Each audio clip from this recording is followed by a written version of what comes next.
Hey, call me Gunplay here. Today we got a bowl of what's left of my HG Guncannon.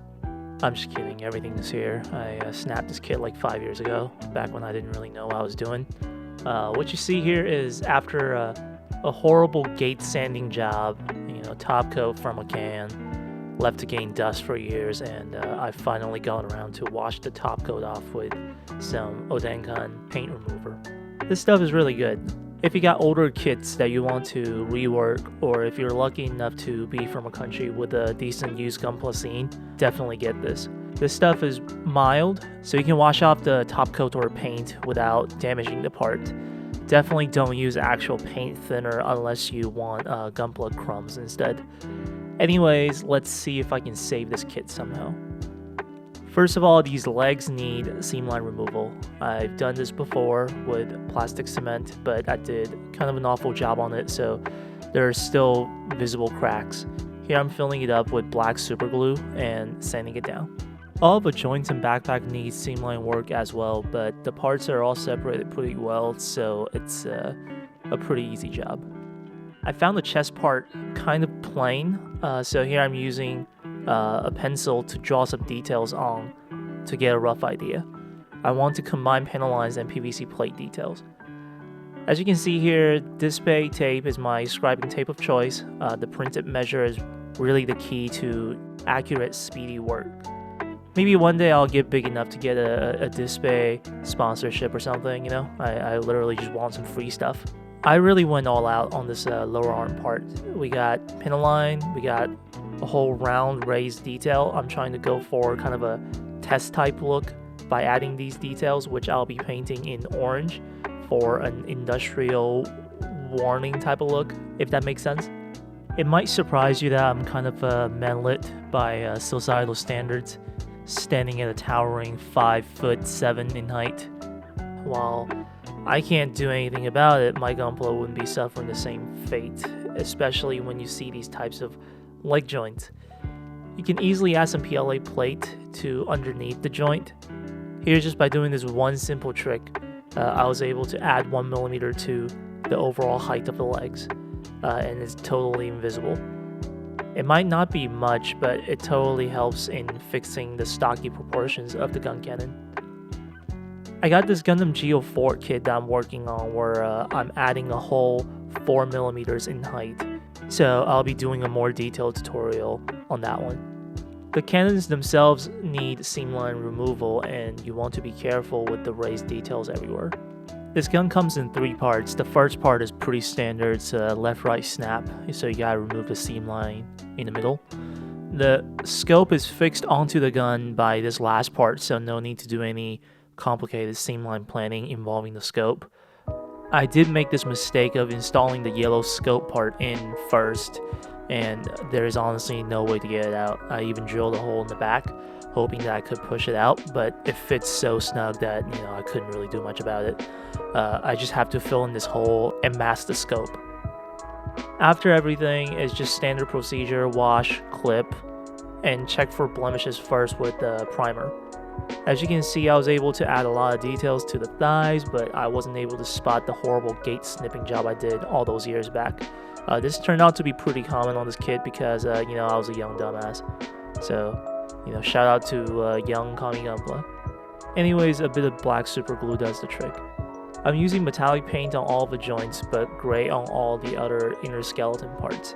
You can overuse metallic paint very easily on the kit, so I tend to limit my usage. I did a few areas in this red with a tint of orange. I'm not even sure if it's going to show up on camera. I like doing this subtle color difference to signify how parts would usually come from different factories, so the colorations of parts would be slightly different here and there.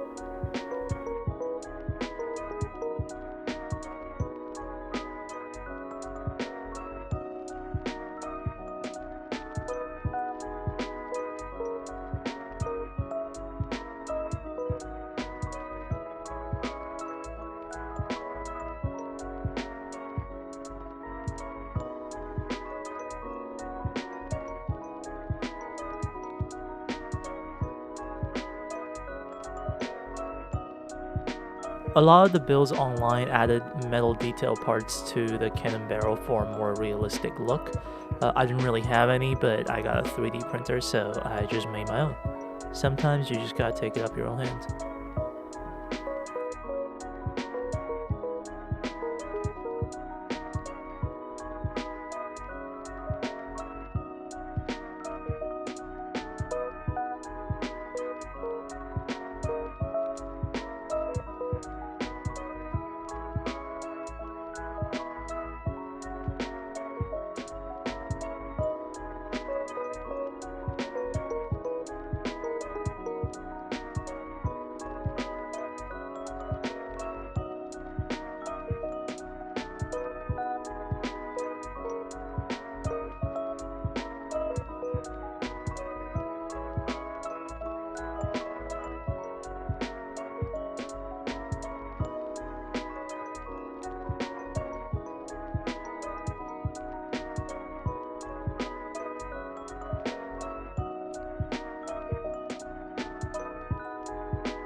So that's it for the HG Guncannon Revive.